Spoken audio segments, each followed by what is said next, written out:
பொக்கிஷம்.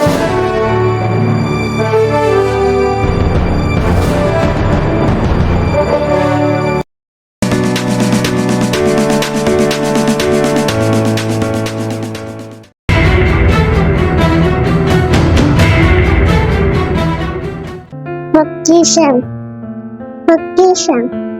இன்றைய பொக்கிஷம்.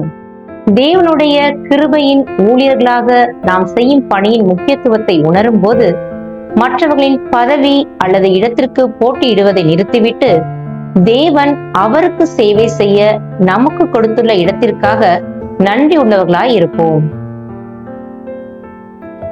2 கொரிந்தியர் 9:8. மேலும் நீங்கள் எல்லாவற்றிலும் எப்பொழுதும் சம்பூரணமுடையவர்களாயும் சகலவித நற்கிரியைகளிலும் பெருகுதலாயும் இருக்கும்படியாக தேவன் உங்களிடத்தில் சகலவித கிருபையையும் பெருக செய்ய வல்லவராயிருக்கிறார்.